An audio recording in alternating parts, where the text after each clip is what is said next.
Bueno, buenas tardes, buenas noches, buenos días. Bienvenidos nuevamente a esta sesión, la tercera sesión que tenemos en el mes de enero, eh, sobre antropogénesis. Seguimos todavía con la estancia número 12. Ustedes ven las páginas aquí en la presentación de la 428 a la 434. Eh, Espero que todavía yo creo que tendremos la siguiente sesión, que es la última de enero. Todavía hay una parte que tenemos que ver y quizá hasta la primera y segunda, a la mejor de febrero, ya para empezar la cosmogénesis a partir de la tercera. Yo le calculo más o menos. ¿Sí?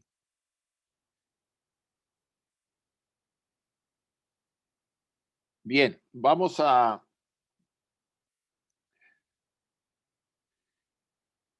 iniciar nuestra dedicación. Esta dedicación es la que se modificó en base a una sugerencia de Clarisa Elósegui, que le mandaron una chica, creo que se llama Isabel, algo así hubo. Es la misma que siempre leemos, pero vamos a decirle con más ritmo. Yo así lo veo. Les voy a pedir que la repitamos todos, la dedicación, por favor. Oh tú, sol dorado del esplendor más excelente, ilumina nuestros corazones y llena nuestras mentes, así que nosotros, reconociendo nuestra unidad con la divinidad, que es el corazón del universo, podamos ver el camino a nuestros pies y llevarlos, nuestros corazones y nuestras mentes, a esos distantes objetivos de perfección, estimulados por tu propia luz radiante.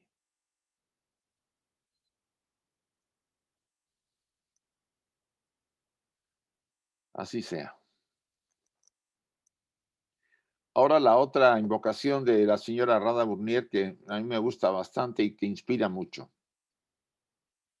Hay una beatitud y un poder más allá de nosotros mismos que viene en ayuda de aquellos que están preparados para recibirlas. Volvamos a aquellas grandes fuentes de las cuales emana incesantemente la fortaleza y la inspiración a todos los que, olvidando a su yo personal, están resueltos a aprender y compartir sin reservas.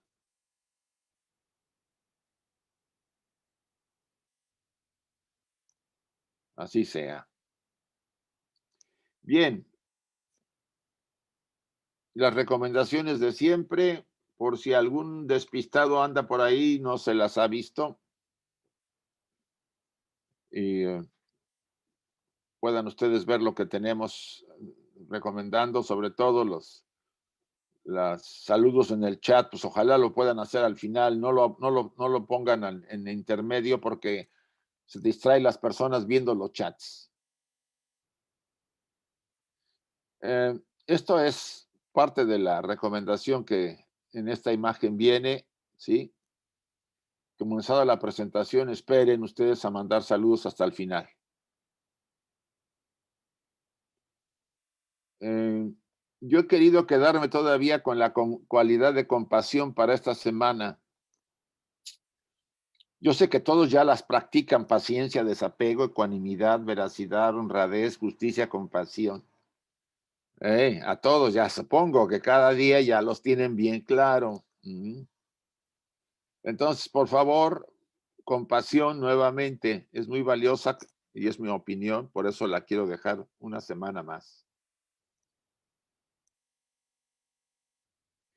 Esta es la propaganda para el día de mañana. Tenemos a José Luis Mendoza con el tema de Manas, el principio pensador. Ahí están las claves. El trabajo lo hace en la rama Ceres de Cáceres, para todos los que quieran asistir y conectarse el día de mañana, 19 de enero.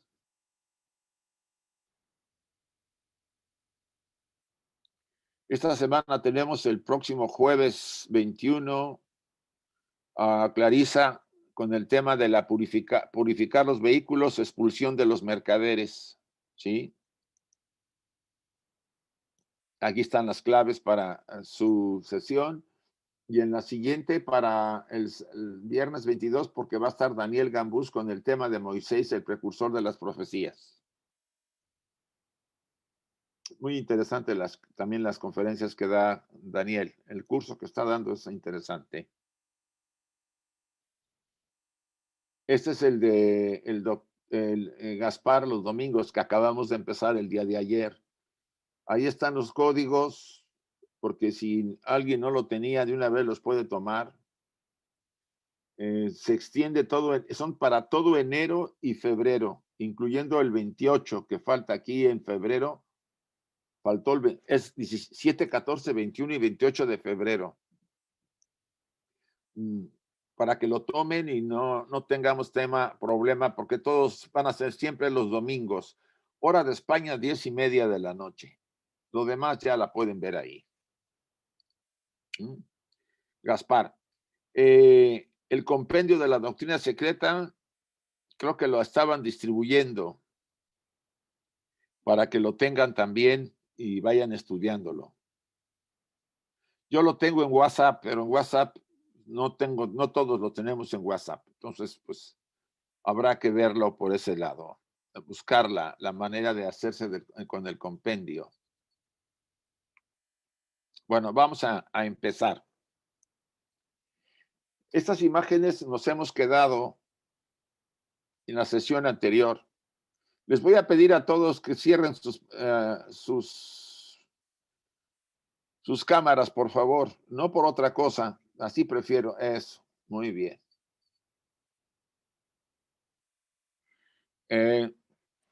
Todavía habían quedado dos o tres imágenes de la sesión anterior sobre el tema de la guerra en los cielos. Recuerden que estamos en eso. Y aquí vemos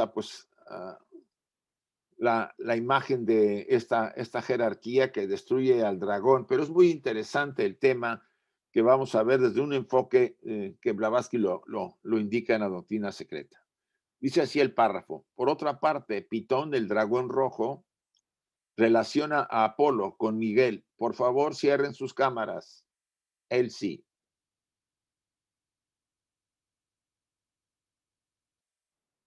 Él sí, por favor, cierra tu cámara.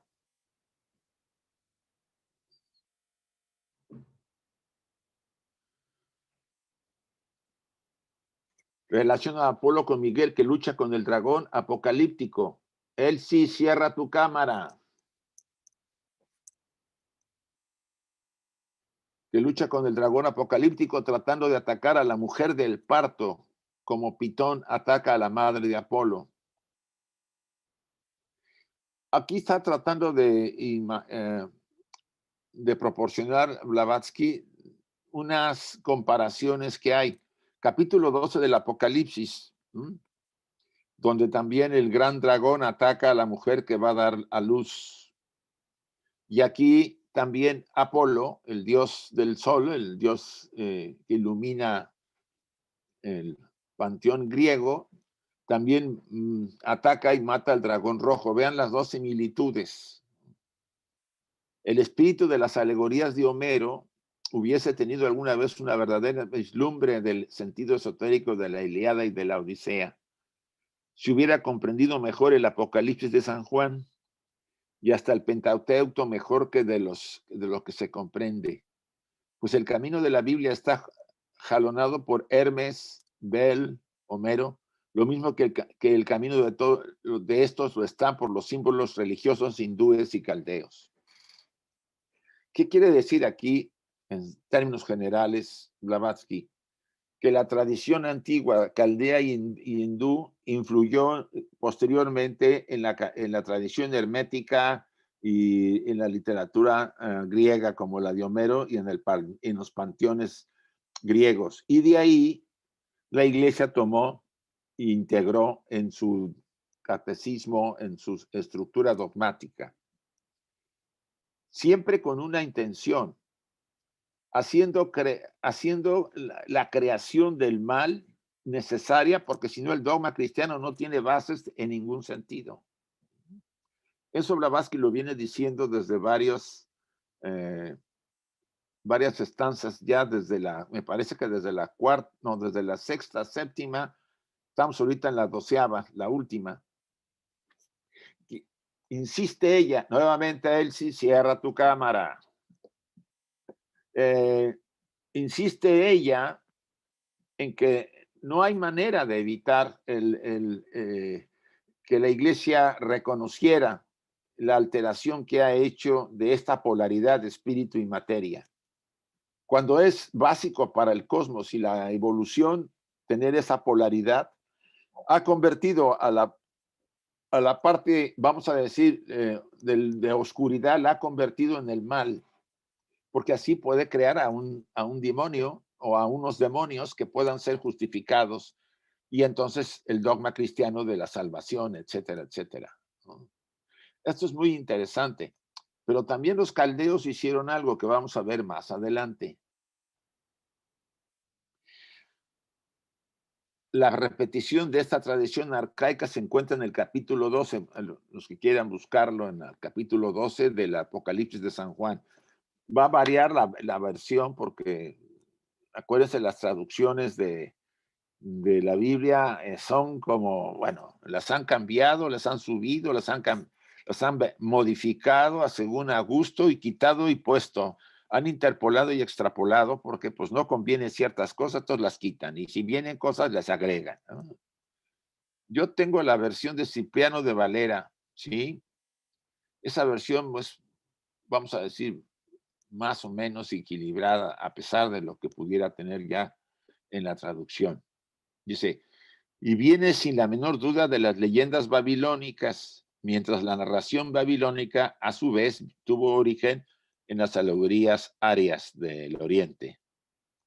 El fragmento leído por el difunto George Smith, un investigador inglés, hasta para poner en claro el origen de este capítulo del Apocalipsis, helo aquí. Este señor Smith era un asirólogo, o sea, estudiaba todo lo que era la tradición caldea y siria, iriánica, etcétera, etcétera, era un especialista.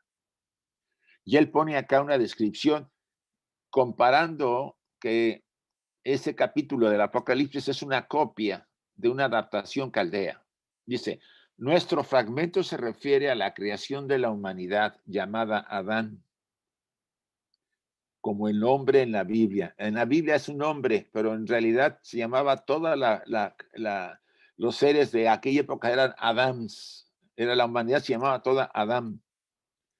Él fue hecho perfecto, pero después de esto se une con el dragón del profundo, el animal de Tiamat, el espíritu del caos, y comete ofensas contra su Dios, el cual le maldice, evocando sobre su cabeza todos los males y penalidades de la humanidad.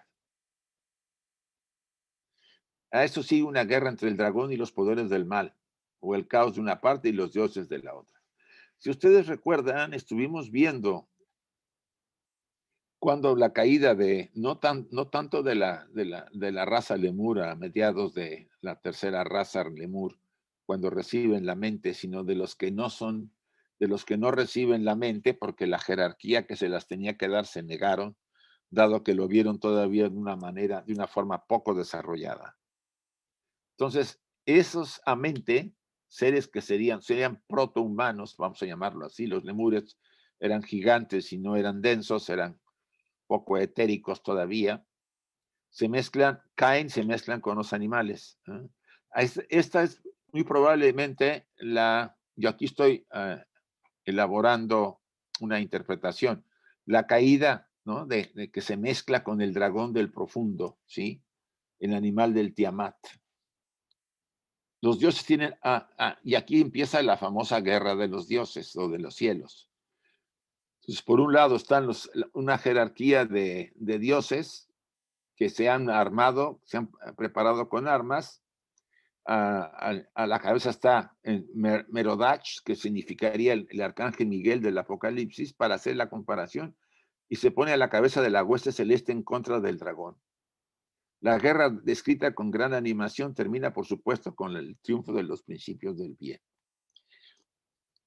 O sea, la versión caldea fue preparada y adaptada para generar de una más clara la dogmática cristiana, el mal y el bien, algo inseparable, algo que no tiene relación, cosa que vamos a ver algo de los magos o magai de Irán, que hubo una distorsión del conocimiento. Zaratustra jamás participó de esa distorsión en extremis.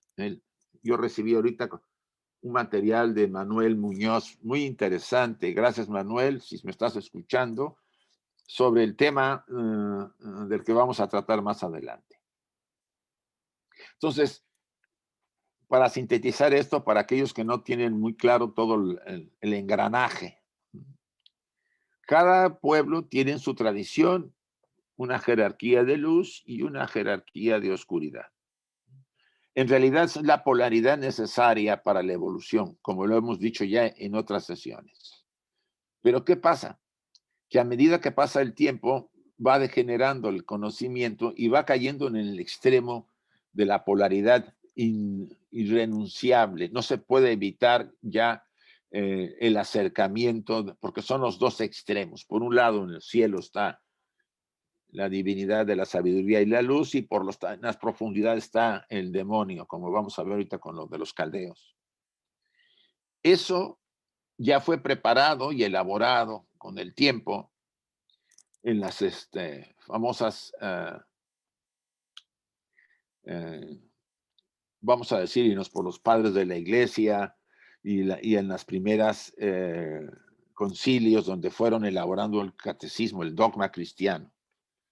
Si no hubiera un demonio per se, como tenemos el concepto enseñado ya a sangre y fuego desde pequeños, no habría estructura para sostener la enseñanza cristiana como las enseña desde ese punto de vista.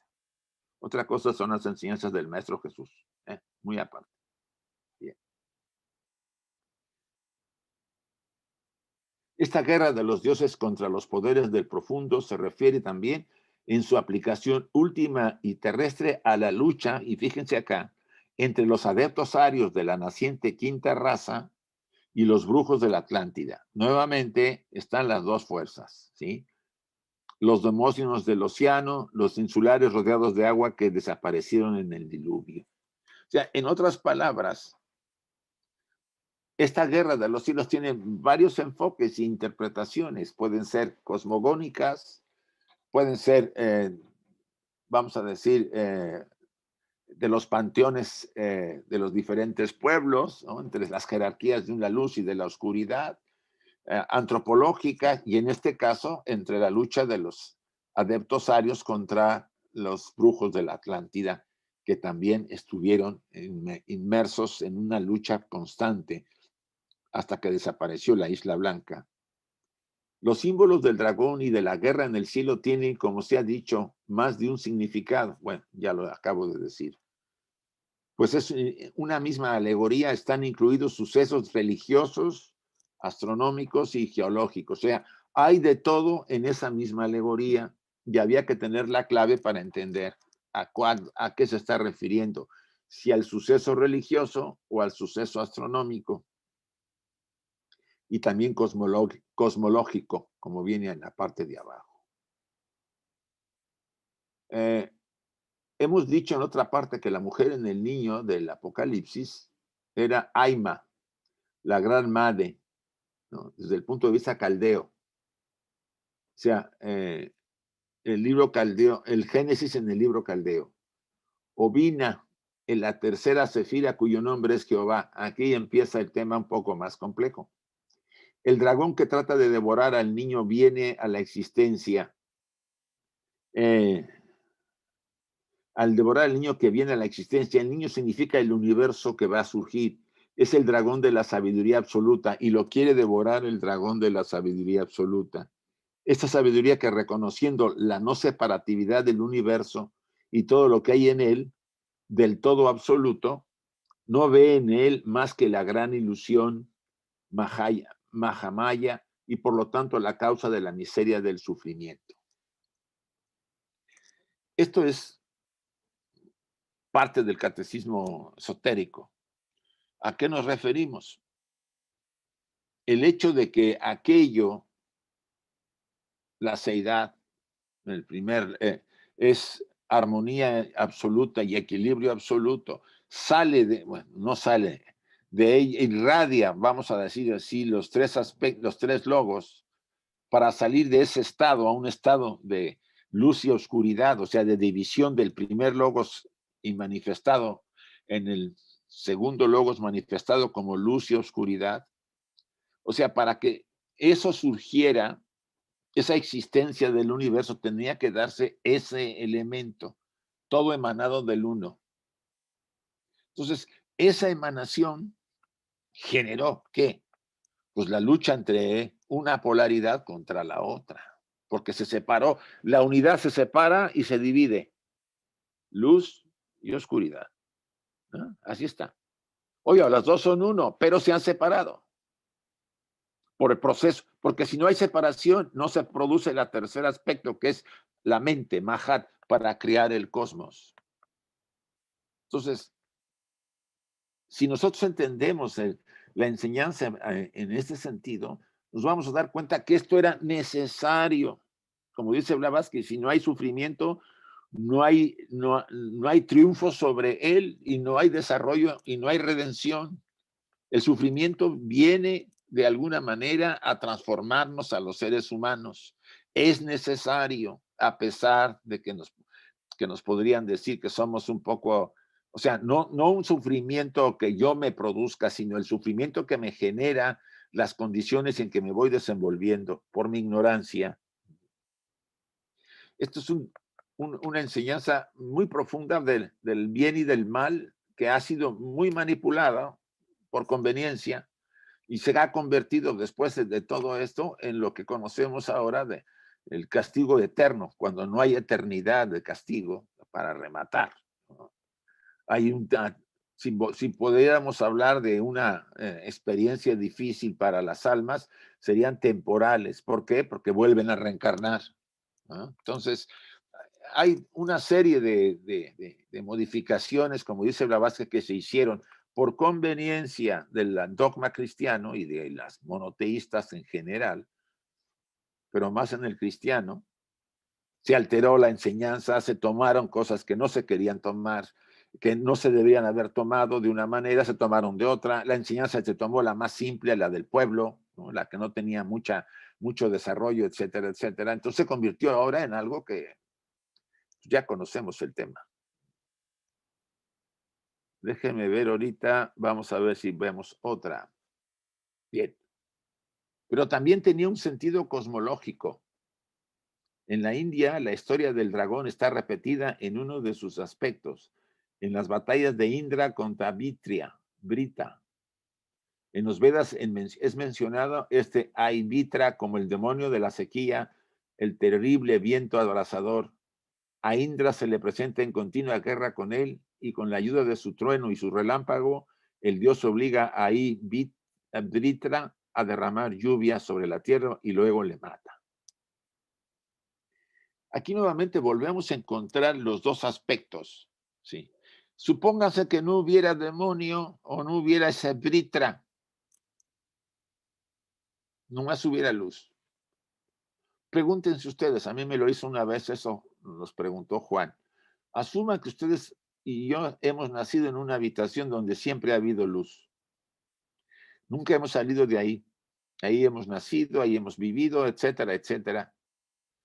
Y un día se abre una puerta y llega un hombre y se nos queda viendo y nos dicen, ¿qué es esto de luz? ¿Qué es la luz? ¿Podrían decir ustedes qué es la luz? No. Mientras no conozcan la oscuridad, no pueden conocer la luz. Entonces, en esta mente polar que compara contra una felicidad contra tristeza, disfrute contra padecimiento, salud contra enfermedad, vean todas las polaridades y todas hablan de lo opuesto, pero en realidad son uno. Es ahí donde nosotros tenemos que tomar en cuenta todas estas historias y estos mitos. que de alguna manera se hablaban de esos dos aspectos, pero era necesario en el proceso de desarrollo. Como dijimos en la sesión anterior, tenemos por un lado a un demonio nosotros y a un ángel en nuestra parte superior, si quieren verlo así. Y esa lucha se está llevando a cabo dentro de nosotros. A veces gana más el animal, o sea, el demonio. Algunas veces gana la parte superior. Cuando hablamos de un hombre común y corriente, esa lucha está. La moral, la ética que le han enseñado, pues pasa sobre ella cuando sus intereses son más fuertes, gana el demonio. Cuando algo se apiada de alguien porque lo ve muy mal, pues ahí está influyendo la parte superior, está triunfando el inegoísmo. Y eso hará que poco a poco ese hombre, y ya hablo hombres como hombre y mujer, se dé cuenta de que no paga nada el sufrimiento que se genera él y que genera otros, y que al contrario, cuando va templando su carácter y va equilibrándose, va a ser de una manera mucho más feliz y equilibrada y va a encontrar quizá cosas que no conocía cuando se movía en las polaridades. Pasa de un extremo al otro y al otro. Creo que todavía sigue el tema de la polaridad, déjenme ver. Ah, sí, quiero entrar a esta parte que es la que de alguna manera me mandó Manuel Muñoz una información. Dice ahí que los Amsaspens de la Vesta, estamos hablando de los caldeos, de los magos, con una hueste, con un jefe como San Miguel, aquí hace una comparación Blavatsky, aparecen idénticos a las legiones del cielo. Aquí está tratando Blavatsky de decir, miren, en la tradición caldea, en la de los magos iraníes y etcétera, donde está Ahura Mazda, Zaratustra, todos ellos, también se repite el mismo tema. Pero aquí hay un interesante punto que sí quisiera yo aclarar en la siguiente sesión. Este es el libro que me recomendó Manuel Muñoz. Se llaman 3 relatos visionarios comentados y anotados por el señor Corbin. Y se llama El encuentro con el ángel de Sohravardi. Es como un místico, vamos a decirlo así, un místico iraní que él trata de volver a... Lo leí muy rápido y muy poco pude sacar, ¿no? Trata de que la enseñanza zoroastriana, la verdadera enseñanza zoroastriana, no estaba ligada a los extremos, pero miren, saqué alguna cosa, déjenme ver. Dice, la gnosis de Sohravardi, el conocimiento, acuérdense que gnosis es conocimiento, era como un místico. Dice que los magos no representan, los magos caldeos. Recuerden que ya hemos hablado que los magos originales tienen su origen, perdón la redundancia, en la tercera subraza de la raza atlante, cuando todavía los atlantes eran un pueblo equilibrado, benéfico, etcétera, etcétera, y eran gobernados por las jerarquías divinas. Ahí surgen los Magai, así se les llama. Entonces, el pueblo iraní, la enseñanza de zoroastriana, de los adoradores del fuego, es muy vieja, más vieja que quizá otras tradiciones. Dice, los magos no representan el dualismo radical de los dos principios primordiales, uno de luz y otro de tinieblas. Aquí Sohravardi dice que Zoroastro se aferró más a la enseñanza de aquella luz y aquella oscuridad que tienen su origen en la unidad. Porque la posición radical de la separación de luz y oscuridad, que fue la que tomó la iglesia cristiana, influida por estas tradiciones también, es la que ha llevado a la ilógica concepción del dogma cristiano, del demonio y de la... No puede haber dos entidades de poder per se como existentes en total oposición siempre, cuando en realidad si aquello que llamamos la seidad o la unidad o Dios es omnipresente y omnipotente, quiere decir que está en todo. Entonces, ¿qué quiere decir? Que los dos son ¿qué? el reflejo de la luz y la oscuridad, las dos caras de la moneda de la seidad. En otras palabras, luz y oscuridad son uno. Como decían en la Edad Media, Deus es demonios inversos, Dios es el demonio invertido. No sé si puedan ustedes ya pescar esta clave importante. Dice, fueron en otros los magos primitivos que planteaban por encima de este irreconciliable dualismo la existencia de un único principio metafísico que lo que vinculaba con Zoroastro. O sea, ellos decían, como en la enseñanza teosófica, la unidad, el primer logos manifestado, se divide, bueno, emana al segundo logos, y el segundo logos se separa en espíritu y materia. Forma lo que serían las dos caras del triángulo. Y finalmente el tercer logos lo cierra y forma el triángulo pitagórico. El tercer logos es Mahat, la mente. Muy interesante el libro Luis Manuel, perdón. A ver si lo puedo ver o conseguir. Bueno, me parece interesante consultarlo. Entonces aquí volvemos a repetir la misma problemática del dualismo radical que los magos posteriores, porque recuerden que la enseñanza va perdiendo, se va degenerando, más en la época ya de la influencia cristiana, que se empezaba a formar el cristianismo, es la que manifestaban ese dualismo radical. Y ellos lo tomaron, porque en realidad el cristianismo tomó de acá, de aquí, de aquí y de allá. Los primeros padres de la iglesia eran paganos convertidos. Orígenes había sido iniciado en los misterios.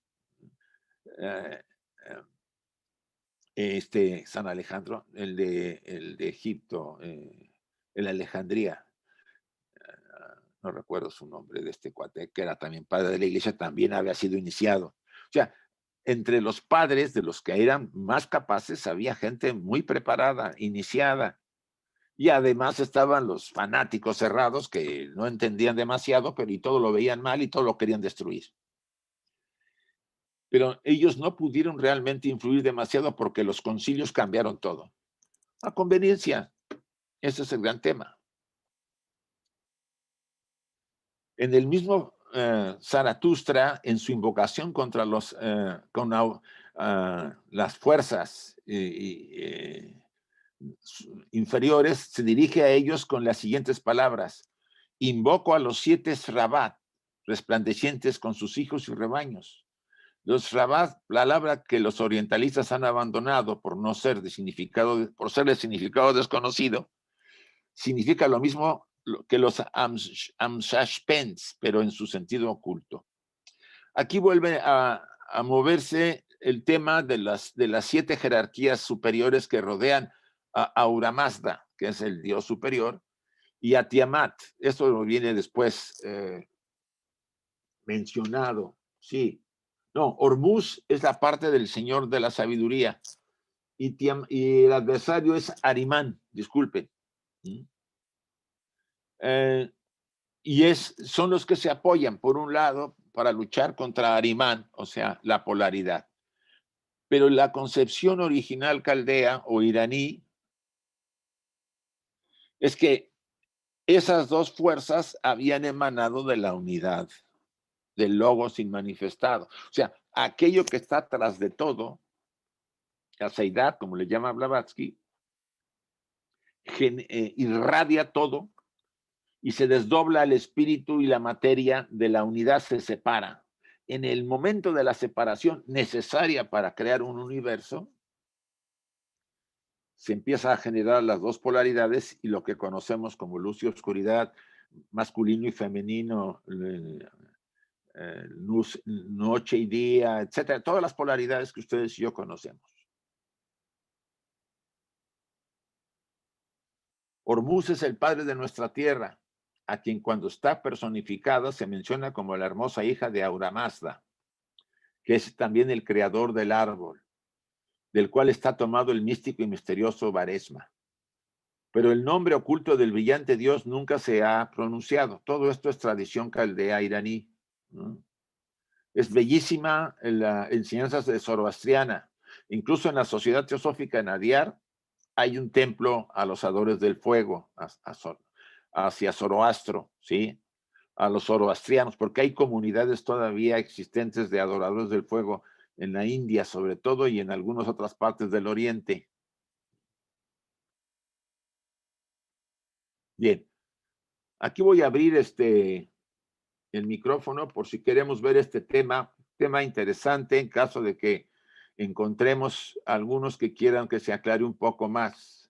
Ya saben, podemos preguntar, pero no nos quedemos no nos apoderemos con tantas preguntas. Hagan una pregunta por lo menos calmada y dejen que otros también opinen. Vamos a abrirlas. Ya pueden preguntar si hay preguntas o aportaciones. Sí. Yo tengo una pregunta, soy Ada. A ver, Ada.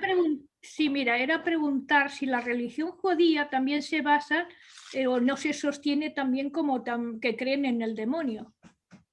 Fíjate que es interesante que si tú analizas a la religión de judía, más que el demonio está el oponente.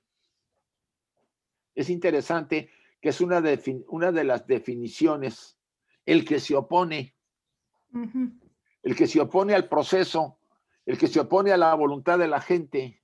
¿Qué pasaría si no hubiera oponente? Pregunto. No habría dualidad. No hay dualidad. Y si no hay dualidad, no hay evolución. Perdónenme. Claro, no hay nada. No hay nada. No te la vas a pasar sentada en una mesa viendo al mundo pasar, porque como no hay dualidad, no se mueve nada. En el sentido en que estamos hablando. Seríamos como autómatas si la mente no pudiera tener esa capacidad de distinguir o de dividir, porque realmente es la mente la que hace todo este juego, pero necesaria, la mente inferior. Recuerden que ayer habló muy bien Martín de ese tema.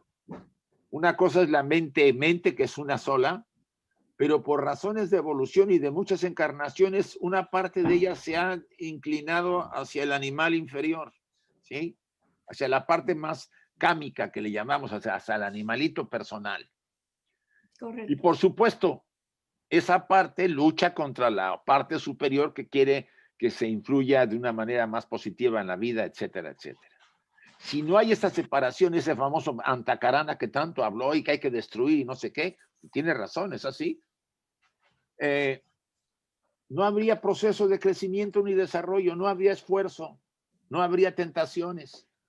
Entonces, si no hay tentaciones, ¿cuál es el proceso de crecer? Es interesante el punto de vista, Ada. Vale. Gracias. Gracias a ti. A ver, José, levantaste la mano. Sí, una anécdota de mi infancia. A ver. Fui criado dentro de la enseñanza católica y fui muy respetuoso de esa enseñanza. Y me acuerdo de alguien que tendría como 3 o 4 años más que yo. Le preguntó a un sacerdote que si Dios era todopoderoso. Le dijo, claro, Dios es omnipotente. Dijo, pero Dios podrá incluso destruir al diablo si quiere. Dice, claro, le estoy diciendo que Dios es omnipotente. Dice, entonces, padre, si yo hago algo bueno, Dios me ayuda. Si hago algo malo, es el diablo el que me tienta. Y Dios no quita el diablo con todo su poder, entonces la culpa de las cosas malas que yo hago, no tengo que confesarlas más, es culpa de Dios. Muy bueno. Está muy bien. Muy bien. Muy bien, José. Genial. Muy bien. A ver, ¿alguien más? Yo, sí. Hasta el día de hoy. Y tendría yo, no sé, como 10 años, 12 años. Por sí, sí, es que esas cosas se preguntan cuando uno no ve. Es que el niño puede ver cosas que dice, esto no coincide bien aquí la cosa con lo que se dice. Sí. Y no, y cuando llegue, sí. Sí, 3 diapositivas para atrás nada más, de favor, en lo que contesta. 3 diapositivas. Sí, creo que sí, nada más para leer en lo que sigue contestando. Ahí, ¿está? No, la otra. La otra, no. ¿Está? No, más adelante, creo.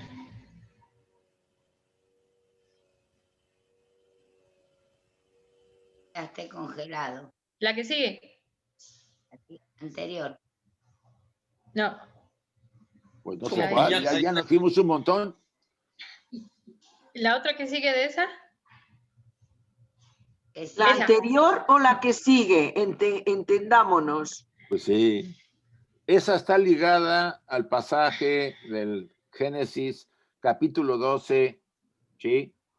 Donde dice Blavatsky que está una mujer que va a tener un hijo y que hay un dragón que se la quiere comerse al hijo.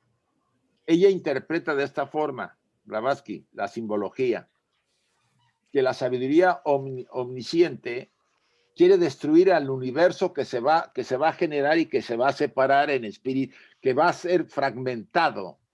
Vean eso. Y que porque eso se va a fragmentar, ese símbolo de destruir al bebé, eso viene de la tradición caldea, ¿no? Ella lo explica así para entenderlo, que es lo mismo que estamos diciendo. Hay una donde hay nada más 2 párrafos. Creo que es la que sigue. Órale, Dios mío. La que sigue, la que sigue. La que sigue. Madre mía. Ay, por favor, Isaac. Sí, ya No, no. ya la que sigue, si no, ya no, ya ni modo. No, discúlpame, ya lo dejamos así. Sí, ya. Perdona. Esa, la anterior. Esa, gracias. Bien, ¿alguna otra pregunta, chicos? Sí, Emanuel, por favor. Sí, bueno, Sohrawardi era un místico del siglo XII Sí. en Irán, sí. No di muchos datos porque no me dio tiempo. Sí, ya, claro, lógicamente. Lo envié muy tarde.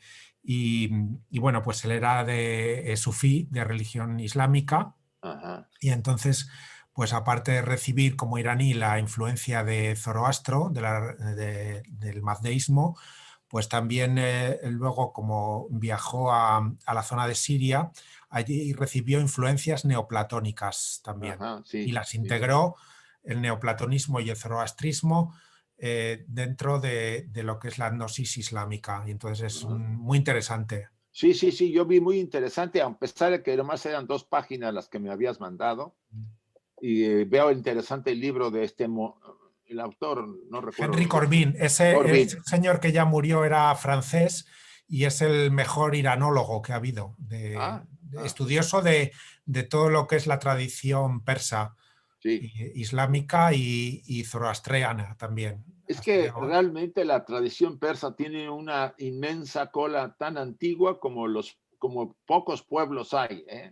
En realidad, por lo que hemos constatado y en lo que dice Blavatsky, tiene su origen en la primera parte de la etapa Atlante, los Magai, que surgen por ahí en la tercera subraza. O sea, es un pueblo antiquísimo, quizá más antiguo que algunos como los griegos modernos, porque es interesante cuando los egipcios hablan con Platón, ¿se acuerdan que le dicen lo de la isla blanca de los Atlantes? Está en el Timeo, creo. Le dicen, ustedes son más antiguos que nosotros, que los egipcios. No ustedes. Estamos hablando del siglo III antes de Cristo, cuando se entrevista, creo que Platón. Dice, tus antepasados. ¿Sí? Entonces, ¿qué quiere decir? Que gran parte de esos pueblos posteriormente fueron los precursores de las nuevas subrazas de la quinta raza, como la raza iraní o persa, ¿no? Sí, porque además tienen origen en Asia Central, cerca de lo que es el desierto del Gobi y todo esto, que tú sabes que ahí es importantísimo. Sí, muy importante lugar, ¿no? Que antes era parte del continente Atlante originalmente, porque Atlántida era un inmenso continente y América estaba semi hundida en el mar, ¿no? Y Asia también, una parte, ¿no? Entonces es muy interesante todo esto que estamos viendo sobre los caldeos y los iraníes, etcétera, que hay una combinación, pero en realidad la enseñanza zoroastriana es muy antigua. Sí. Gracias. Y a ti, Manuel. ¿Alguien más? Sí, el Elsie. Sí, quería preguntarte a ti si esto que estamos viendo, digamos, es el septuagenario de la humanidad, bueno, ¿cómo se llama? No me sale el nombre, que esta es como antes de nuestra humanidad, pues vamos haciendo Blavatsky semana, no sé, ayer también estuviste, pero no pude entrar en Blavatsky, pues no me entero muy bien qué días son. Hoy sé que seguro. Y entonces, como yo sigo a Blavatsky y sola, digamos, autodidacta, pues también me interesa a veces porque yo lo sé lo que estás diciendo, porque lo he leído y quizás releído, pero a veces creo que lo que yo pienso está bien y a lo mejor esté mal, quiero decirte, porque Blavatsky tiene lo suyo, sabe que no es tan fácil. Y pues entonces preguntaba si cada clase que tú das se refiere, o varias, vamos a decir, 2 o 3, porque a mí me trae mucho lo que aprendí sola, si es el septagenario, el clásico, que después entre ellos, bueno, digamos, el ciclo completo, ¿no? Que vamos haciendo cada humanidad, cómo fue evolucionando, uno era más espiritual, después el espíritu envolvió la materia, hasta llegar a esta edad de hierro, donde somos tan materialistas y estamos intentando elevar los que despertamos. ¿Es eso, Isaac? Sí, entonces la doctrina secreta es lo que trata. Es una proyección, una prolongación perfeccionada de Isis sin velo, como ella lo dijo. Uno de los maestros decía... Yo también la he visto y me encanta, o sea, es una cosa que me apasiona. Un maestro decía que la doctrina secreta sería, le decía, creo que, no recuerdo si a Olcott o a Sinet, que la doctrina secreta sería una versión mucho mejor que Isis sin velo. Seguramente, Vale. más contemporánea quizá. Sí. Bien, ¿alguna otra pregunta? Sí, yo quiero hacer una. A ver, Magdalena.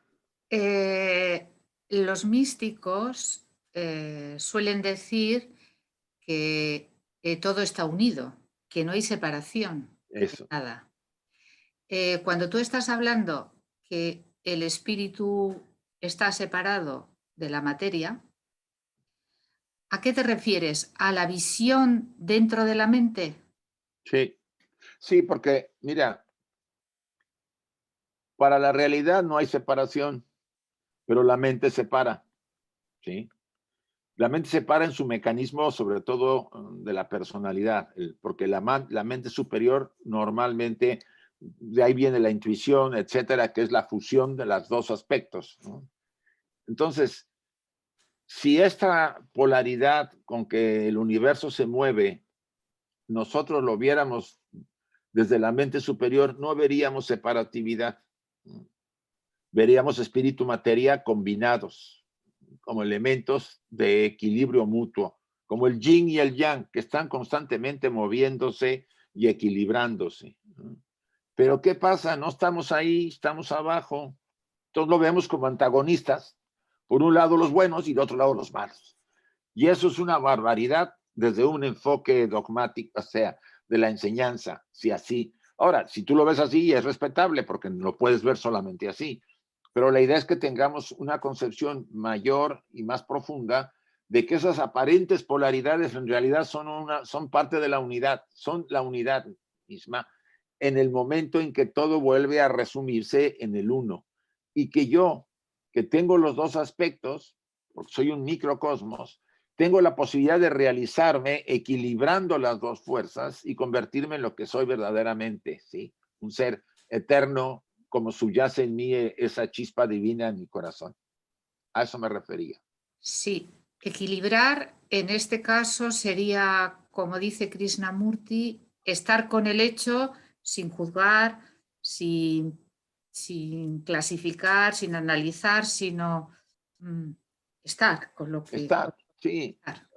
Sin, porque la mente empieza a nombrar, a cuestionar, sí. Y a enjuiciar y a calificar, etcétera, etcétera, ¿no? La idea es observar el hecho sin tomar para un partido a un lado y a otro. Ahora, eso es una etapa, porque trascenderemos eso poco a poco, y todos esos elementos que hasta ahora nos han generado toda la problemática de la polaridad se van a resumir en un ser humano armónico, en que ni la luz ni la oscuridad, o sea, como ayer escuchábamos a Marty, creo que era una de las cualidades que ni lo agradable ni lo desagradable te afectan, ¿sí?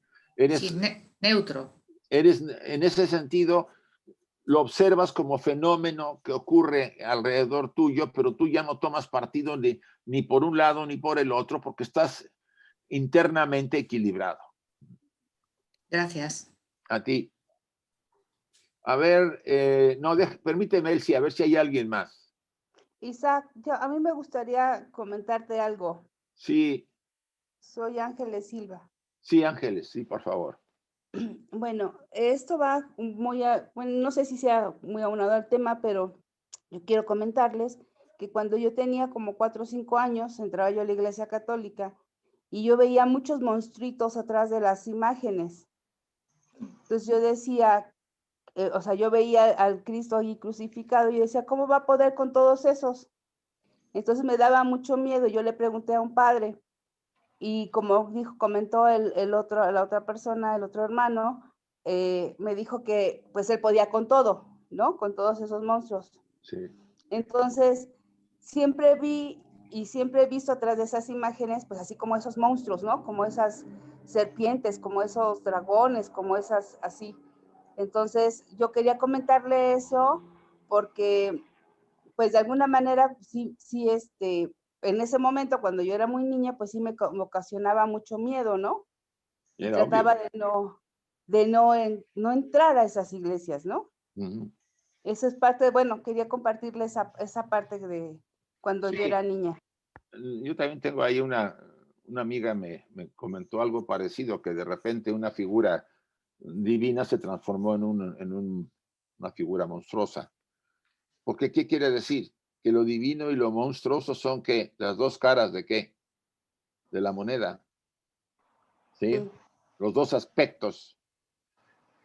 Si no hubiera eso, no alcanzaríamos el desarrollo crístico o búdico o lo que quiera, porque no venceríamos a nadie.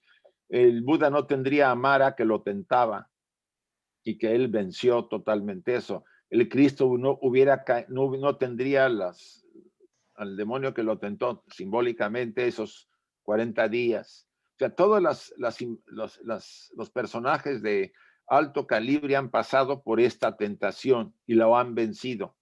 Blavatsky insiste, el que no tiene tentaciones y no vence, poco puede desarrollarse si es que no se desarrolla, ¿no? O sea, de alguna manera el sufrimiento tiene una función importante.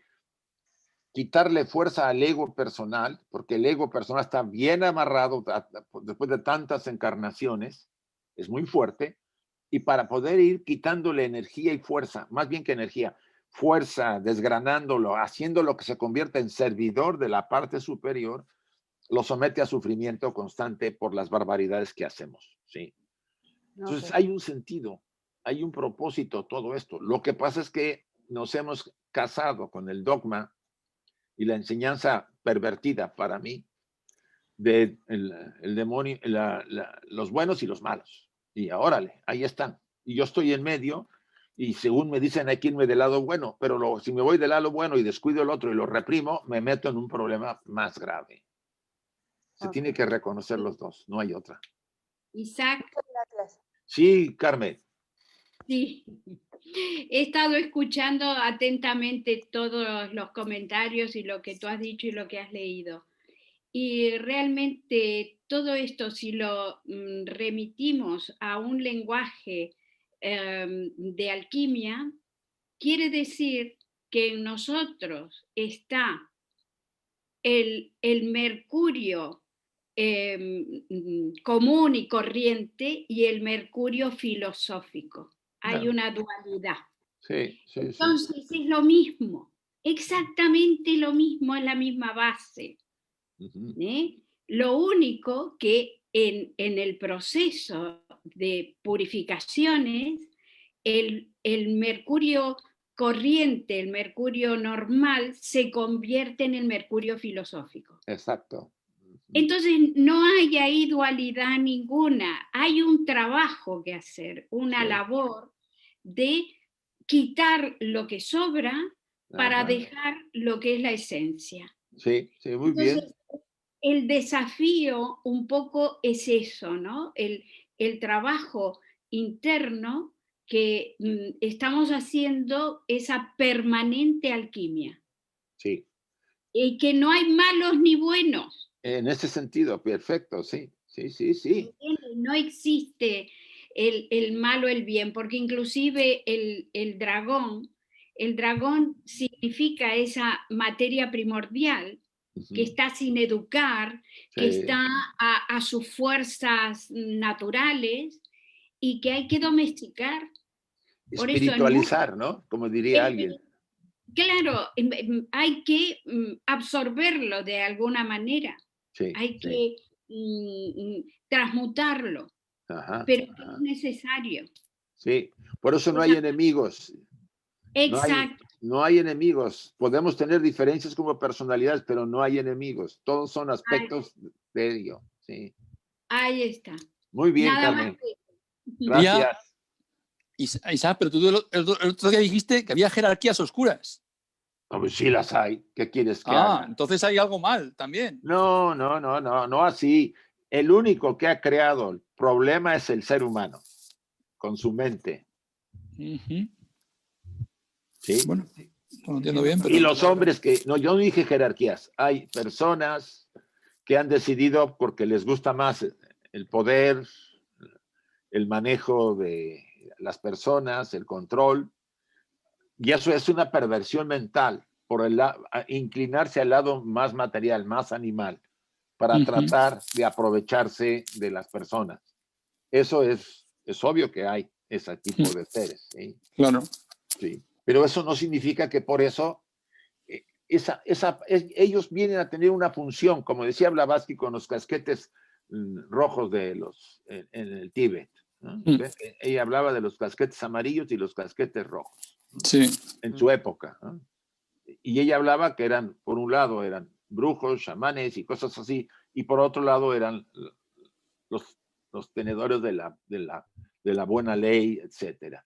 Pero necesario para el poder equilibrarnos desde un punto de vista de desarrollo, porque si no hubiera esa parte, pues no veo que hubiera desarrollo del otro lado, porque no habría incluso ni Tsongkhapa no hubiera hecho ninguna revolución de transformación de la enseñanza budista, porque no habría mal, todo estaría bien, porque no había oponente, no habría nada que se opusiera. El problema está en que tenemos metido el condicionamiento de que lo que se opone es malo. Esto es una enseñanza maléfica. Ahora ¿Y los sí, crímenes, los delitos, los crímenes, los asesinatos, cómo lo califican? Todo eso está dentro del juego. Bueno. Es que cuando tú te vas al extremo y pierdes el control y te vuelcas a la ambición, al egoísmo, en grados exacerbados, pues la parte superior ya no puede influir casi. Acuérdate de los desalmados. ¿Sí? Claro, claro. Se cortó la conexión, entonces la persona se vuelve un demonio, verdaderamente un ser peligrosísimo. Claro, claro. Pero eso no significa, en el sentido, eso es parte de esa polaridad necesaria. Y es que no, quizá por el concepto que tenemos muy grabado, cuesta trabajo para algunos entenderlo así. ¿Sí? Pero hay que protegerse contra ellos, me refiero. Yo no digo que no, lo que digo es que es importante que entendamos que no hay que, ni los dioses buenos ni los dioses malos, todos son necesarios y todos emanaron de la unidad. Es la enseñanza más importante de la tradición oculta. Todos emanaron del Logos inmanifestado, que a su vez emanó y fue irradiado de Mula Prakriti y atrás la seidad. Entonces, si todo emanó de la seidad, ¿por qué me pego a uno y ataco al otro? Estoy cometiendo un error, eso es ignorancia.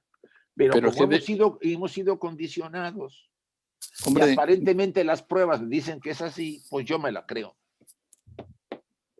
¿Puedo decir algo? Sí, Tere. Pues, voy a ver muy cortito. A José Antonio le digo, José Antonio, somos personas mayores y somos consecuentes de nuestros actos. Eso es lo primero. Segundo, no hay un Dios castigador. No hay un demonio por ahí que está por ahí. Somos nosotros los dioses. A ver, Dios es como una gota de agua en el océano, lo he dicho ya muchas veces. Dios es. La iglesia es verdad que dijo muchas cosas y que hace muchas cosas, pero tenemos que entender que estamos en el siglo XXI, que tenemos que abrir la mente, porque ya hay personas, sacerdotes, mujeres, que van por otro lado, que no creemos en ese Dios que nos lleva y que nos trae. Dios es nada más. Vale, gracias, Tere. De nada. Bueno, vamos a seguir. Sí. Isaac, ¿se puede? Una pregunta rápida. Una pregunta nada más para Manuel. Cuando hablaba de Corbín, de Corbán, ¿es Alain? ¿Es ese Corbán? ¿No estaba hablando de otro? Pues aquí está el libro, mira. Henry Corbán. Henry Corbán. Fue un filósofo del siglo pasado, de mediados de siglo. Aquí está, aquí está anotado, Henry Corbán. Sí, gente, es que hay dos Corbáns. El otro es el de la tierra ignota, que también es muy bueno. Y yo ojeé ahorita. Yo ojeé este libro y está bastante bueno, por lo que me mandó Manuel. Vale la pena. Y la tierra incógnita es muy buena. Eso no lo conozco, Enrique. Hora de escribir la historia. Y es otro Corbán, pero bueno, okay, era una pregunta nada más. Gracias. Enrique, un segundito. Sí. Sí. Sí, Manuel. Fue a traer el libro. Mejor 30 segundos porque el segundo ya se pasó. Se ve al revés. No, está bien. Henry Corbán pertenecía a Eranos, al grupo de Eranos. Eso es. Que estaba con Jung, etcétera, etcétera. Sí, con Hermann Hesse y todos ellos. Exactamente. Bueno, era nada más eso, gracias, perdón. No, al Isaac, contrario. ¿puedo decir algo? Sí, Salomón. Oye, quiero preguntar que esa oposición o esa dualidad que experimentamos en este plano físico, también lo experimentan seres que ya no están en este plano físico, por decir, los maestros, no los maestros, sino los Dayan Chohans o todos esos niveles que están en arriba del humano. Ellos ya lo ven de otra forma, lo perciben de otra manera. Ya primero son indiferentes a esa polaridad, si puedo decir. Eso estoy asumiendo, Se dan cuenta, pero ya no les afecta como nos afecta a nosotros. Ok. Sí, de acuerdo, gracias. A ti. Voy a proseguir, chicos, si no, no acabamos hoy. Déjenme cerrar esto.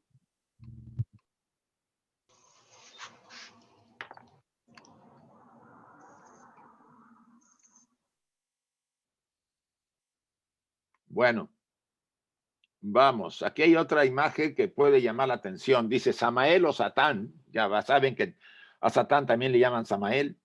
La serpiente seductora del Génesis. Así viene. Y uno de los primeros ángeles que se revelaron es el nombre del dragón rojo, con lo que decía Carmen. Es el ángel de la muerte. Pues el Talmud dice que el ángel de la muerte y Satán son uno mismo.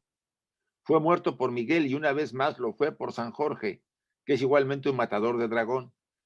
Matar aquí significa que cayó en la parte material, cayó en los mundos materiales. Pero véanse las transformaciones de estos. Samael es idéntico al Simún, el viento abrasador del desierto, y también al demonio védico de la sequía, como Britra. El Simún es llamado Atabutos, o Diabolos, o el Diablo. Aquí para Blavatsky lo que está tratando de hacer es que ustedes se casen, se den cuenta de dónde ha surgido toda esa tradición de llamar demonio a la parte, a Luzbel o a Satán. Aquí pone de ejemplo también en Egipto. Tifón o el dragón Apophis, el acusador, en el libro de los muertos, es vencido por Horus, que atraviesa la cabeza a su contrario con una lanza. Y Tifón es el viento del desierto que todo lo destruye, el elemento rebelde que pone a todo en confusión. Como Set Él es la oscuridad de la noche, el matador de Osiris, que es la luz del día y del sol. Nuevamente los opuestos, las polaridades. Cuando dijo Carmen que el mercurio filosófico y el mercurio común, pues estamos hablando de lo mismo. Porque ya vimos en la sesión anterior que Osiris e Isis era un andrógino y que Set era la parte oscura de ese andrógino, etcétera, etcétera. O sea, estamos cayendo nuevamente en el tema importante de distinguir la polaridad para que nos quede más claro. La arqueología demuestra que Horus es idéntico a Anubis, cuya efigie fue descubierta sobre un monumento egipcio con una coraza y una lanza, como Miguel y San Jorge. A Anubis también se le representa matando a un dragón. Recuerden que Anubis es el hijo que tuvo Isis, ¿sí? Es un hijo de Osiris con la hermana de Isis, porque pues aquí todo se mezcló en el mito, ¿no? Está Osiris, está Isis, y además está, por otro lado, Set, y está su esposa, ¿cómo se llama la esposa? Ya no me acuerdo ahorita, pero bueno, ya me acordaré, ¿sí? Son 4 parejas. ¿Qué cosa? Dímelo. Dímelo, Carmen, se me olvidó ahorita el nombre de... Bueno, ya me acordaré. Entonces, están las 4, pero en realidad todas son lo mismo, ¿sí? Ahora, cuando el andrógino se encarnó en seres humanos, se separaron y gobernaron separadamente los diferentes aspectos. Y eso ya viene a ser ya parte del mito que se formó y se forjó en Egipto. Dice en el segundo párrafo, en aquella noche el opresor, el asesino de Osiris, llamado por otro nombre, la serpiente engañadora, llama a los hijos de la rebelión que están en el aire, y cuando ellos llegan al oriente de los cielos, entonces estalla la guerra en el cielo y en el mundo entero. Volvemos al tema de la guerra en los cielos, que hablan los caldeos, que hablan los hindúes, que hablan los egipcios, que hablaban los atlantes, etcétera, etcétera. Son las fuerzas polaridades a nivel cósmico, a nivel astrológico o a nivel humano, etcétera, etcétera. Todos estos párrafos tratan mucho de esto. Los espíritus malos que principiaron por ser simplemente los emblemas del caos, como decía Carmen, el dragón rojo, han sido eumerizados, o sea, transformados por la superstición del populacho, hasta que finalmente obtuvieron el derecho de su ciudadanía, entre la que pretenden ser las razas más civilizadas e instruidas de este globo desde su creación, y se han convertido en el dogma entre los cristianos, ¿sí? O sea, se ha ido cambiando a medida que el tiempo ha ido transcurriendo y ha ido, yo diría, degenerando muchos símbolos y han perdido su verdadero significado y se les ha dado otro por conveniencia. Seguramente que Jesús de Nazaret no hubiera aconsejado a sus apóstoles que se mostraran tan sabios como las serpientes, si esta última hubiera sido un símbolo del demonio. Recuerden que hay un pasaje, sed sabios como serpientes y mansos como palomas. Es un pasaje que Jesús, por uno de sus apóstoles, menciona. Ni tampoco los sofitas, los sabios gnósticos egipcios de la fraternidad de la serpiente, hubieran reverenciado a una serpiente viva en sus ceremonias como emblema de la sabiduría. La divina Sofía y tipo del todo bien, no del todo mal, y ese reptil si hubiera estado relacionado con Satán, para que vean ustedes, como dice acá, la eumerización que se hace de los símbolos para cambiarlos de un enfoque a otro.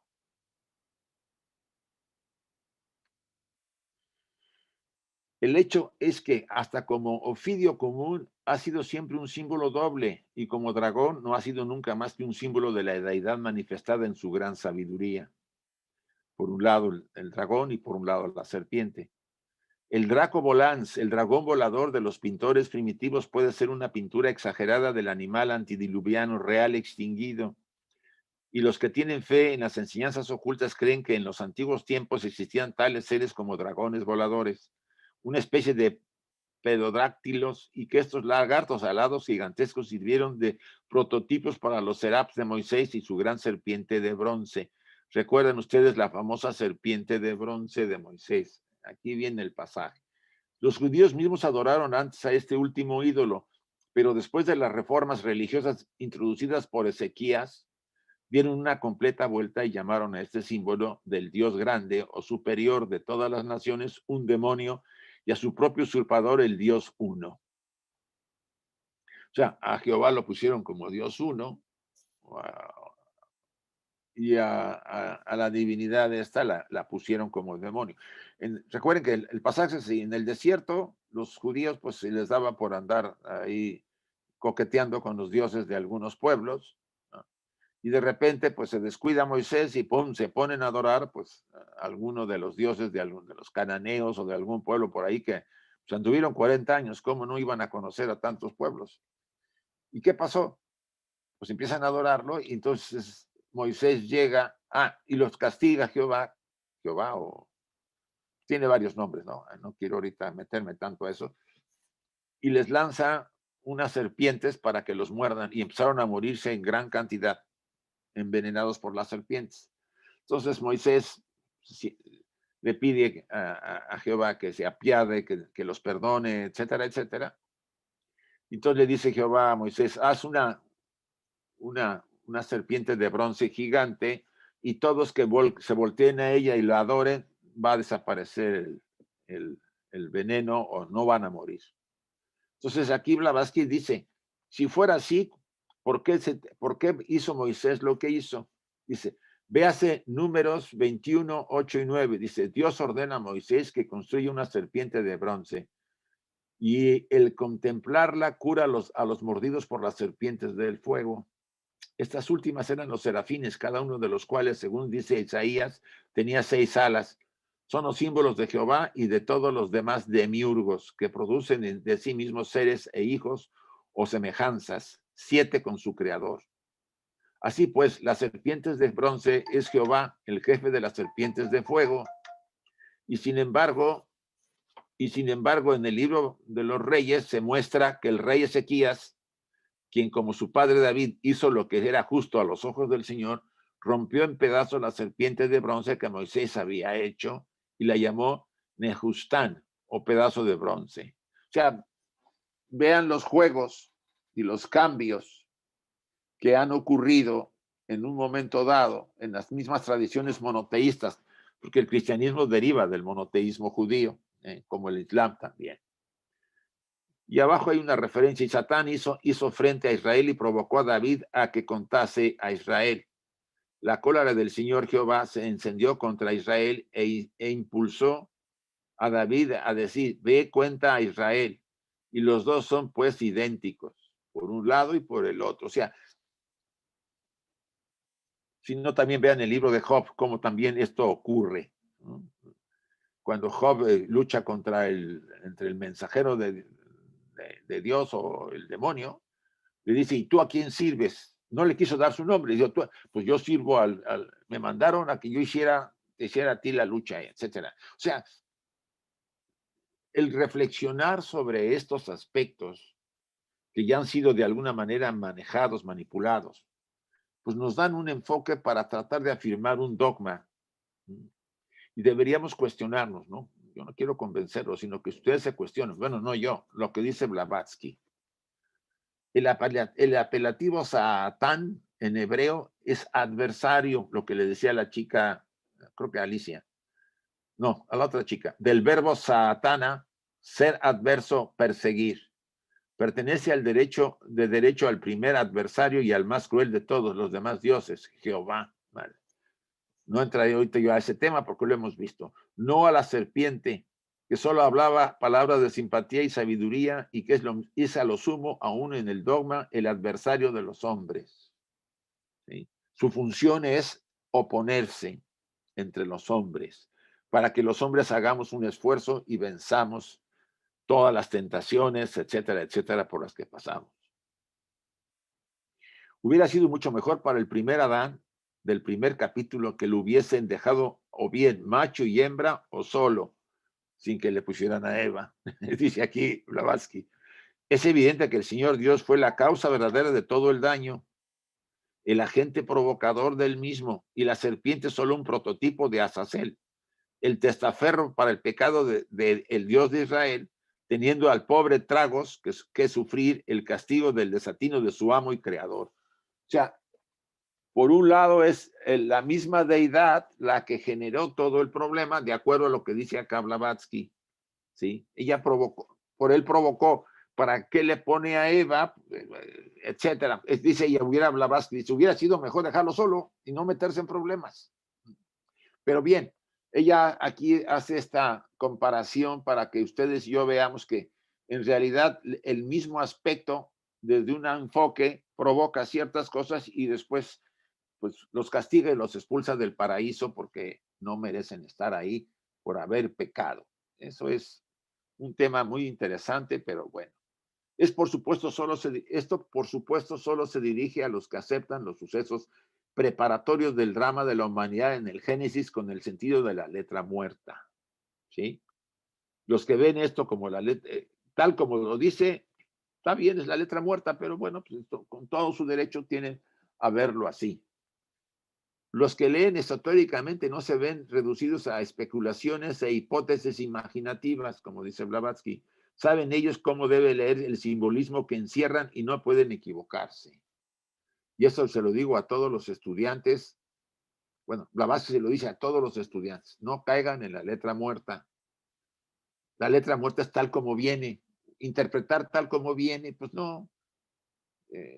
Eso ha sido un error de muchas tradiciones, incluso algunas han hasta matado porque decía era así y si no era así, pues no te aceptaban, ¿no?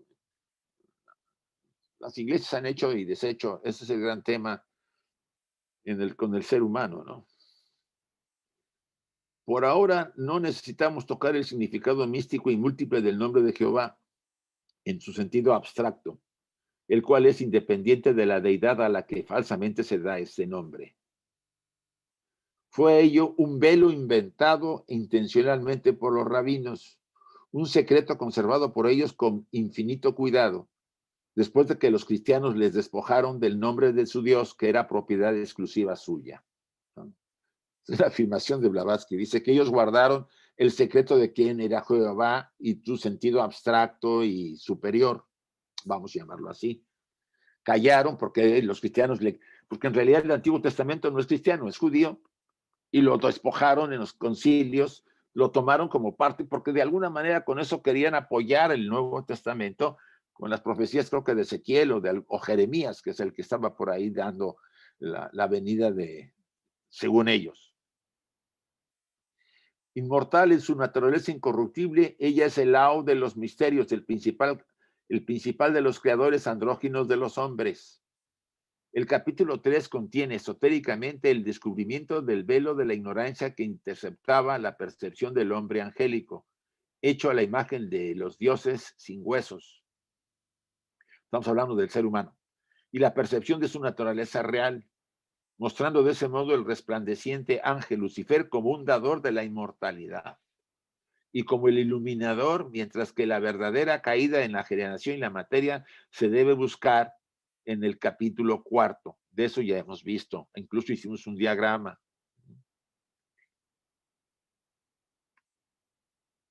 En este Jehová Caín, recuerden que Jehová y Caín son lo mismo. Estamos hablando de los sefirot inferiores, como Carmen lo señaló en su monográfico.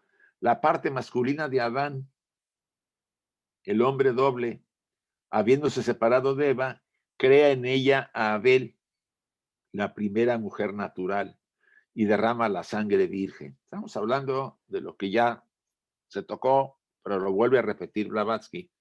Ahora bien, demostrado que Caín es idéntico a Jehová por las autoridades de la correcta interpretación del primer versículo del capítulo 4 del Génesis en el texto original hebreo, No hay demonio alguno.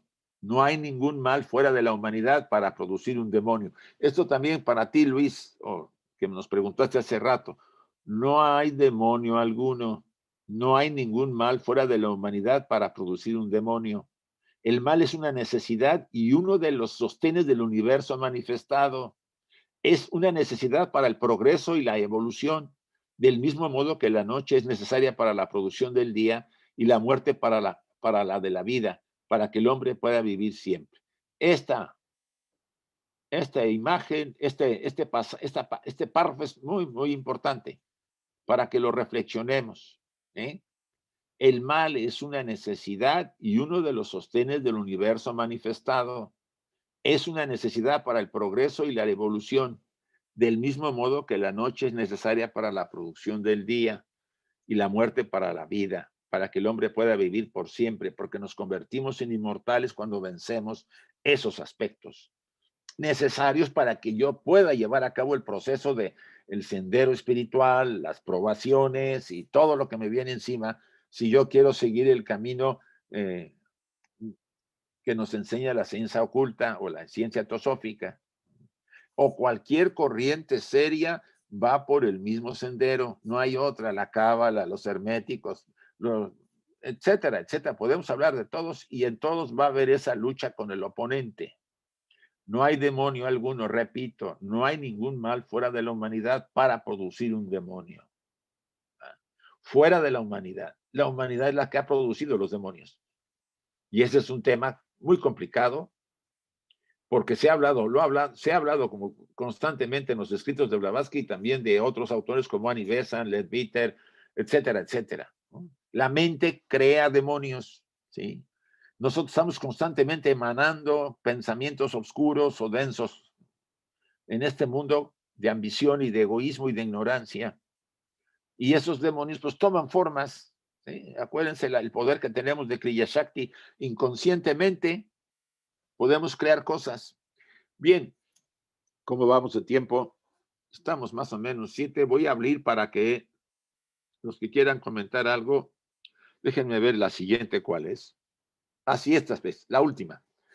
Satán representa metafísicamente tan solo el reverso o el polo opuesto de todas las cosas en la naturaleza. Aclarado otra vez. Es alegóricamente el adversario, el asesino y el gran enemigo de todo, porque no hay nada en todo el universo que no tenga dos aspectos, el reverso de la misma medalla.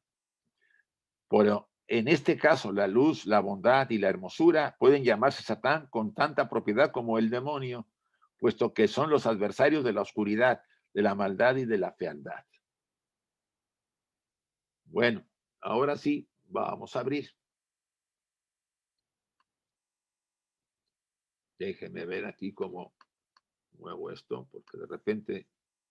no, esta última es, bueno. Ya entonces ya van a ustedes a darse cuenta que Judas Iscariote, pues el verdadero carácter del apóstol traidor jamás ha sido presentado. Aunque ven que ha surgido un evangelio de Judas y que habla que que Jesús se lo pidió, que lo hiciera, etcétera, etcétera. Blavatsky termina en esta parte mencionando que no hemos entendido realmente la función de Judas Iscariote. A ver, voy a abrir para los que quieran hacer algún comentario ya final. A ver, chicos, ya está abierto. ¿No quieres decir nada, Carmen, después de lo que hemos dicho? Hay mucho para decir. Sí. Es un compendio de profundidad inmensa. Sí. Y es real esto de que al Judas Iscariote, que todos lo odiamos porque traicionó a Jesús y lo entregó prácticamente por las famosas 30 monedas y todo esto. Esto es como una ofensa tremenda, pero en realidad él en cierta medida estaba representando esa ley de karma y que había algún aspecto que aún para esa última purificación que necesitaba el Cristo, necesitaba ese tipo de prueba. es que realmente lo vemos con ojos profanos, digamos, con ojos superficiales y no vemos la gran profundidad que tiene. Todo esto que has estado diciendo, esto último, necesitaría un buen ratito para hablar, Sí. pero es sustancioso. Sí, yo siento que este pasaje a mí me dice mucho esto. No hay demonio alguno, no hay ningún mal fuera de la humanidad para producir un demonio. Fuera de la humanidad, adentro sí la tenemos para producirlo. Sí. El mal es una necesidad y uno de los sostenes del universo manifestado. Es una necesidad para el progreso y la evolución. Esto lo tenemos que analizar. Yo no digo que lo tengan que ver así. Analícenlo, reflexiónenlo. Isa, sí, una pregunta. Carmelo. Sí. ¿Eso se refiere al guardián del umbral? No estamos mezclando el guardián del umbral. No lo mezclen. Es más complicado el tema. Es un tema muy aparte. Sí. Ya. Gracias. Sí. ¿Alguna otra? Teresa, ¿tú quieres comentar algo? Te veo ahí con ganas.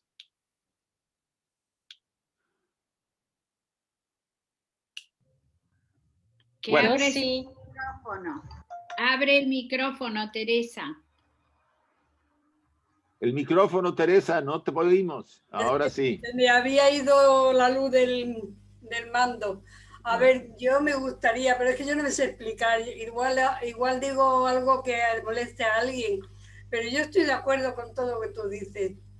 Yo estoy de acuerdo. Los demonios, lo bueno y lo malo está dentro de nosotros. Sí. Bueno, lo bueno puede estar dentro, el interior, pero si no nos pasa lo malo, no evolucionamos. Pero nos tiene que servir, lo malo que nos pase, nos tiene que servir para evolucionar y tomar conciencia de que aquí no estamos solos, que somos todos uno. El día que entendamos que todos somos uno, que estamos entrerelacionados, de verdad va a ser algo maravilloso. ¿Quién soy yo para juzgar lo que hace fulanito, venganito? Yo no soy nadie. No tengo por qué juzgar, pero sí le puedo ayudar con mi actitud, con un abrazo, con un beso. No estoy hablando ya de dinero, es que estamos muy encerrados en nosotros mismos. Me encantan estos cursos que estáis dando, de verdad, porque me hace abrir todavía mucho más la mente. Gracias. Gracias a ti. A ver, Dora Camacho. También que hablar. Hola, buenas tardes. Sí, Dora. La belleza de todo este estudio es que constantemente nos está recordando cómo tenemos que ubicarnos dentro del estudio. Sí.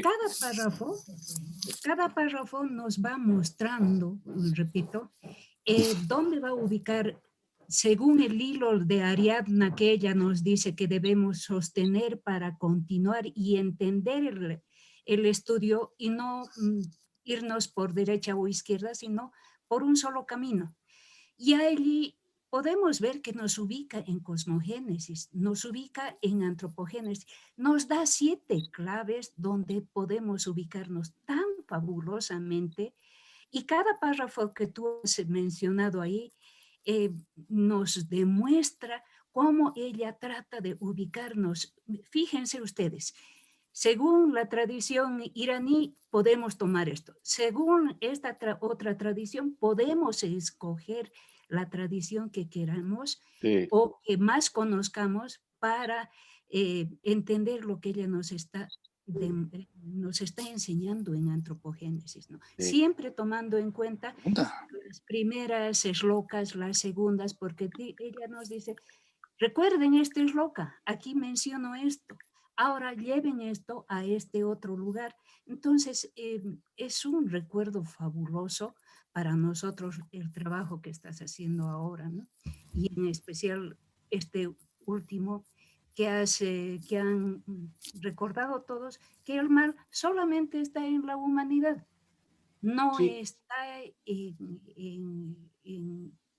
en todo, en cosmogénesis ni en nada, ¿no? Está en la humanidad. No es una entidad que se opone a la luz, no es un ser aparte de la luz. Eso es lo que se trata de que veamos. Los dos son uno. pero por razones de evolución y de creación de este universo de emanación, se separan. Para que se forme el... Sí, sí, Carmen. Solamente un pequeño ejemplo. Sí. Y imaginemos que somos un barco y que estamos en un lago quieto. Allí no hay movimiento ninguno, el agua se pudre, sí. Ya no sirve para nada. En cambio, si este barco siente la oposición del agua, puede navegar y puede deslizarse. Entonces, ¿podemos decir que el mar es malo, que las olas son malas? No, son necesarias para que el barco flote y avance hacia su destino. Está muy es bien una el ejemplo. oposición. Sí. Lo mismo el aire, ¿no? El aire, el viento, todo. Exactamente. Entonces, no es ver todo de rosa, quizás como decía José Antonio, entonces los criminales, esto. Realmente aquí en la tierra estamos para experimentar. Y las experiencias que nosotros cogemos, que son muy poquitas, porque hay que repetirlas 20 veces, porque no las aprendemos. Entonces, claro, estamos en la rueda de la angustia, del samsara, que tenemos que volver a repetir hasta que aprendamos que realmente es lo que decía Isaac en este párrafo, no hay demonio alguno, son leyes divinas necesarias para la manifestación. Y como decían los párrafos anteriores, ese famoso Jehová no es solamente el Jehová de la creación, sino que también hay esa doble personalidad. Sí, sí. Creador y destructor, los dioses, como muestran en India, el Shiva, el destructor, pero ¿es malo el destructor? No, porque se necesita destruir para poder construir cosas nuevas. Sí, sí. Muy bien. A ver, tengo acá las manos levantadas. Algo rápido. No, rápido. No. Tengo a Yasmín primero, por favor. Ok. Hola, sí, la pregunta sería... No. Yasmín. Sí, estamos los dos juntos. Ah, perdón, no los veo juntos.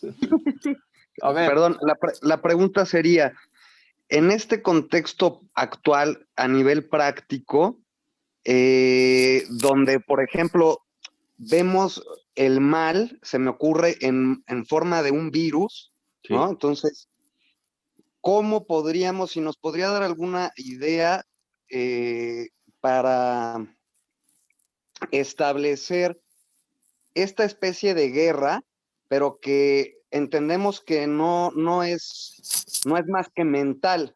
¿Me explico? Entonces, por ahí he escuchado una frase que dice, el caos es para quien lo necesita, ¿no? Entonces, este momento caótico, ¿cómo lo podríamos ver desde esta perspectiva? Muchas gracias.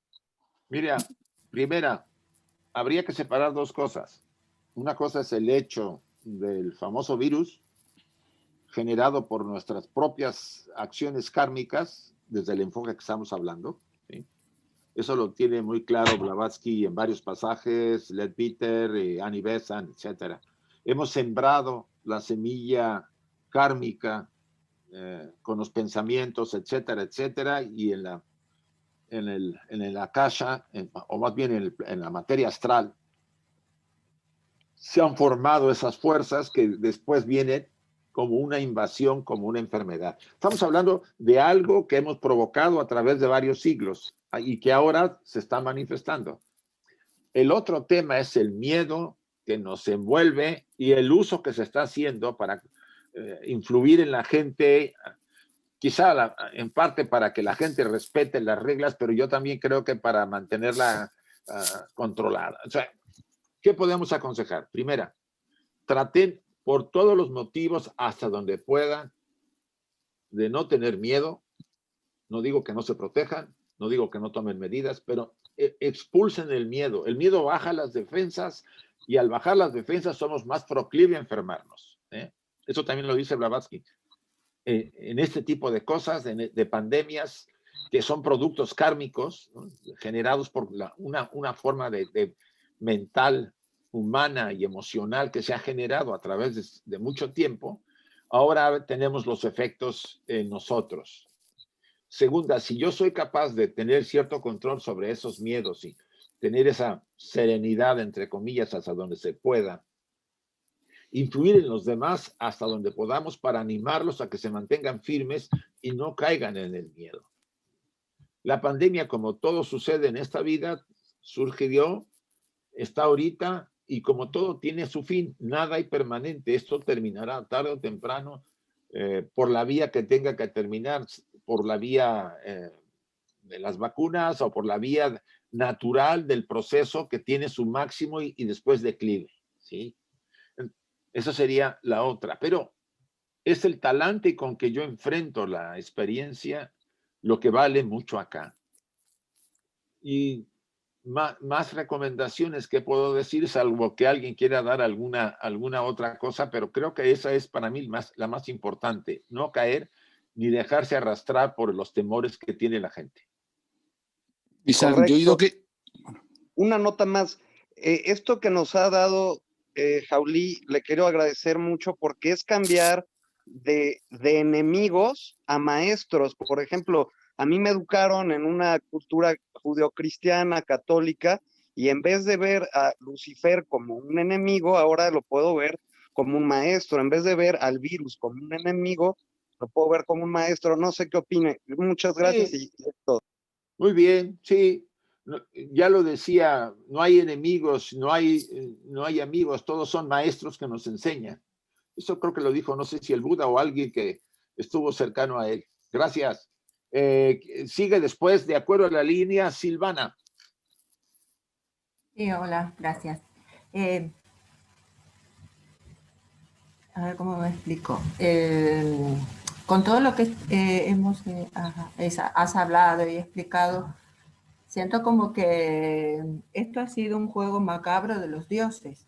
Como que también los dioses en algún momento, hace muchos años atrás, se han equivocado y nos han mandado a nosotros como dioses en materia para reparar aquello de lo cual se formó la polaridad.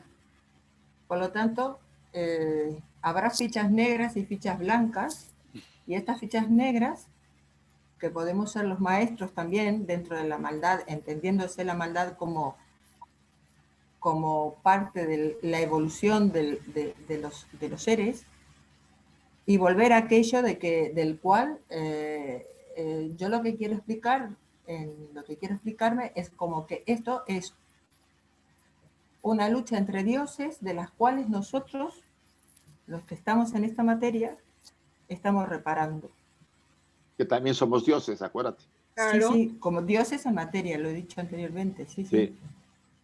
Mira, entonces siento como que fuera un juego macabro. Bueno, puede parecer para ti, y yo no, respetable la manera, pero recuerden... No como cosa fea, ¿no? Sí, macabro sí. En el sentido de... Pero acuérdate, Silvana, la tercera proposición fundamental de la doctrina secreta en la Proemio. Dice, ningún Budi, o sea, ninguna mónada, ningún ser, ni de los dioses, ni las jerarquías, nadie puede llegar a ser lo que es si antes no se sumergió en la materia, hizo todo el viaje mineral, vegetal, animal, humano, superhumano, y volver a la fuente o acercarse a la jerarquía a la que pertenece, si antes no hizo eso. ¿Qué se consiguió? Y de la inconsciencia que salimos, nos volvimos autoconscientes. La polaridad nos vuelve más autoconscientes, más fuertes, con más valor, más equilibrados, más inteligentes, en términos generales, porque las encarnaciones pueden ser a veces desastrosas en alguna de ellas. Pero si somos dioses y hemos bajado de la seidad, es solo recordar. Pero es el juego macabro. No es, bueno, está bien, usa las palabras que quieras. No de forma fea o no lo sé, peyorativa. Pero puedes usarlo. Si para ti es más claro, es mejor así, úsala. Claro, Sí, he sido un Dios, vuelvo a reparar un plan, un misterio del cual se le escapó de las manos. Pero tú no tenías autoconciencia cuando entraste, acuérdate. Claro. Te vuelves autoconsciente a pesar de lo difícil que ha sido todo. Esa es la diferencia. Muy bien, gracias, Yasmín. Ahora les voy a dar a José de Miami. Bueno, sí, ya había liberado. Yo he visto el COVID, que yo sé que ha hecho mucho daño, ha perjudicado a muchas personas económicamente, han muerto muchos. Pero si no es por el COVID, yo no hubiera tenido la posibilidad de aprender lo que he aprendido con todas estas conferencias. Claro. Esta oportunidad de conocernos entre todos, aunque sea una forma virtual. Claro. Veo los beneficios que me ha dado. Aparte de que algunas personas pudieron darse cuenta de cómo contaminamos el ambiente, puesto que ha mejorado la atmósfera en algunos lugares. Ha habido la posibilidad de ver peces en Venecia, que hacía años que no se veían, Sydney, que no se veían. O sea, nos ha servido, ha sido una experiencia que se puede sacar la parte positiva. Sí, sí, también es lo que yo hago. Por eso decía Chuy que yo siempre digo, hoy mejor que ayer, porque sí, hoy estoy mejor que ayer. Qué bueno, qué bueno. Muy bien, gracias, José. Ahora le va a José Santos. ¿Ya no está? Si no, sigue Luis. Sí, por la conferencia, yo entendería que el mal fue mal interpretado. Uno, el bien existe. Y la falta del bien es lo que nosotros conocíamos como el mal. Vale decir, la polaridad está entre la luz y la falta de luz. Y el mal realmente es creado tan solo por el hombre. Ese es otro tipo de mal que obviamente hasta es de menor calidad, digamos, de menor poder, pero que obviamente hace daño. Entonces, el mal es creado por el hombre, mientras que el bien y el mal, como antes se entendía, es solamente la presencia y la ausencia de ese ente benefactor. Está bien. Me parece que por ahí quedaría. Es un enfoque interesante también del tuyo. Está bien, muy bien. Gracias, Luis. ¿Quién más quiere aportar? Yo quería hablar, y si el virus José.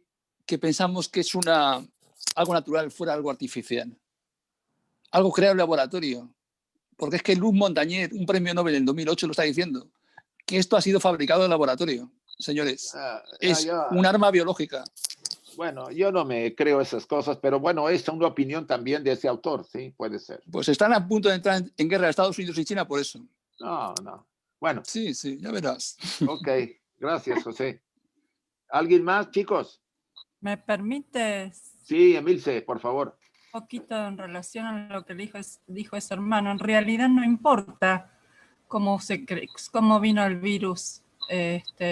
Tampoco creo que sea creado. Creo que la naturaleza nos da pautas de que cada tanto en época de la Edad Media, hace 100 años atrás, hubo una peste que se llevó muchas más gente. O sea, la humanidad cada tanto va sucediendo esto. Es como parte de su karma, evidentemente. Y me parece que en realidad no importa si el virus es creado o no. Creo que uno lo que tiene que ver es en qué situación uno se encuentra y qué hace en consecuencia. Entonces, eso es lo importante. Creo que un poco lo que vos dijiste, tratar de ver, de no acceder al miedo, de cuidarnos, por supuesto, pero no, todas esas cosas. Creo que eso es lo importante. Sí. Gracias, Emilce.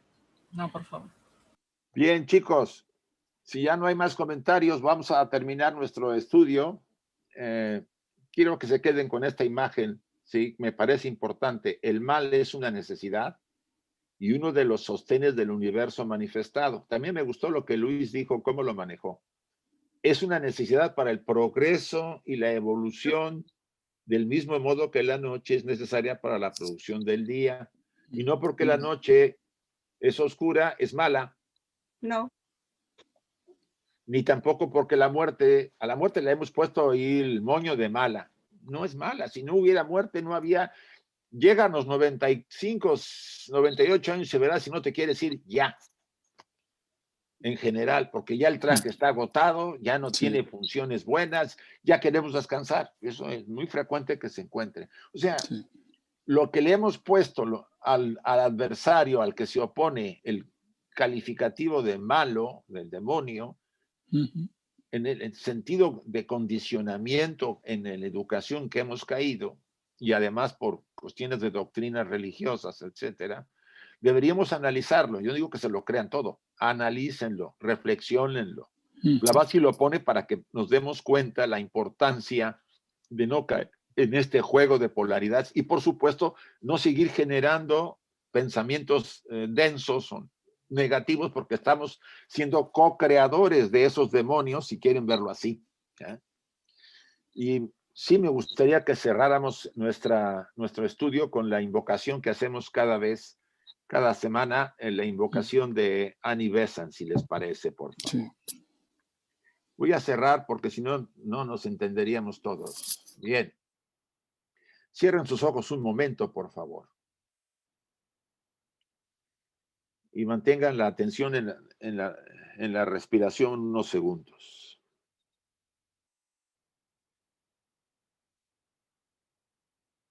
Vamos a repetir las frases que voy a indicar después de que mencione cada una de ellas, por favor.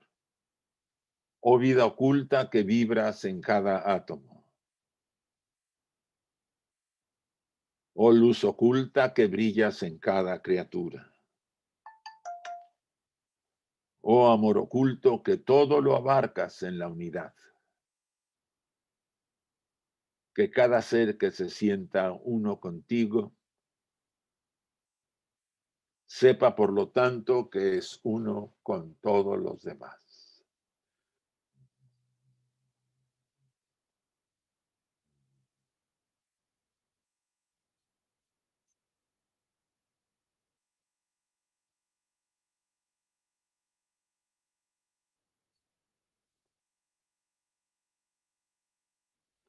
Así sea y gracias a todos. Déjenme abrirles el micrófono